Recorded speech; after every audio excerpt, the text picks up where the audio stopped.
welcome to the Alabama Legislative Update from the Alabama Farmers Federation. I'm Mary Johnson. The 2012 regular session of the Alabama Legislature wrapped up on May 16th. During the session, legislators discussed and passed a number of agriculture-related bills, many of which are based on Federation policy. Governor Bentley signed into law a bill providing a 20% tax incentive to farmers who invest in irrigation equipment and reservoirs. Sponsored by Senator Arthur Orr and Representative Chad Fincher, the incentive is restricted to one per taxpayer and a maximum of $10,000. Another new law is aimed at discouraging theft of copper and other metals. Under the law, metal recyclers must collect additional information from sellers, including a digital photograph or video taken during the sale. The information must be entered into the Alabama Criminal Justice Information Center for official use. Senator Ben Brooks and Representative Bill Poole sponsored the bill.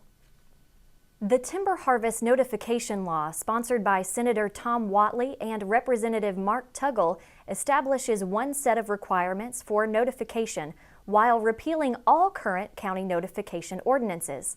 The law allows for voluntary adoption of the rules by each county.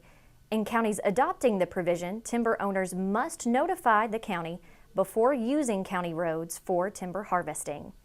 The Farm to School Procurement Act became law this session and will be overseen by the state departments of Education and Agriculture and Industries.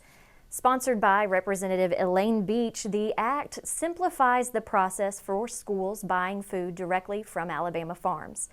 Products included range from fruits and vegetables to meat, seafood, and dairy. The governor signed into law a set of bills providing additional funds for the Department of Agriculture and Industries.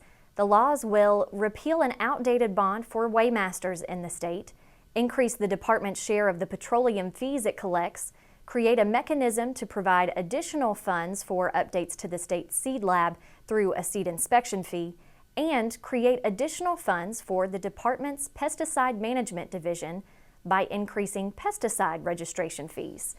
Representative Steve Klaus and Representative Chad Fincher sponsored bills in the package. During the session, the legislature also tackled constitutional reforms and immigration law revisions. Bills sponsored by Representative Paul DeMarco will allow voters this November to revise the corporations and banking sections of the Constitution without the need for a costly convention. The Federation supports an article-by-article process for constitutional revisions. Meanwhile, the governor signed an immigration revision bill sponsored by Mickey Hammond and handled by Senator Scott Beeson in the Senate. Bentley says the bill will improve the original immigration law. The law still requires employers to register with and use the E-Verify system. The Federation continues working with state and federal officials to improve the complicated federal H-2A agricultural guest worker program.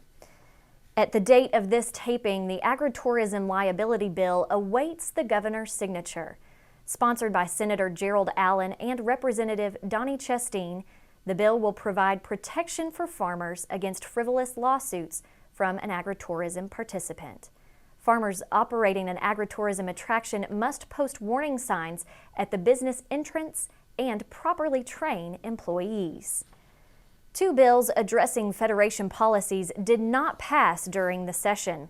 A measure sponsored by Senator Paul Bussman, providing funds for the repair and construction of rural bridges and roads, was carried over in the House Transportation, Utilities, and Infrastructure Committee on the final day for committee meetings.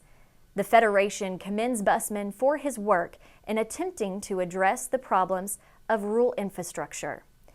However, the governor's plan to use Garvey bonds for road and bridge construction and repairs is moving forward as the review committee begins considering the first round of proposals. A supplemental deer feeding bill never came up for a vote in the Senate. Sponsored by Senator Tom Whatley and Representative Wes Long, the bill would have allowed for deer hunting over supplemental feed on private land when the hunter is out of the line of sight of the feeder and more than 100 yards away. The legislature is currently in a special session. While a number of bills may be introduced and discussed, the main goal of the session is to draw new district lines based on 2010 census data. For the special session wrap-up, be sure to sign up for the Capital Connection e-newsletter. Just visit www.alphafarmers.org. Click on Capital Connection under the Publications tab. At that page, you may sign up to receive the newsletter and view archived newsletters. The Federation would like to thank our members, the legislature, and the legislative leadership in both houses for a great 2012 session. The bipartisan support of agriculture bills is proof that Alabama legislators understand the importance of farming to this state. The Federation especially thanks our membership for their continued commitment and political involvement. Thank you for responding to our action alerts and for sharing your thoughts with Alabama's legislators. For the Alabama Farmers Federation, I'm Mary Johnson. Thanks for watching this edition of the Alabama Legislative Update.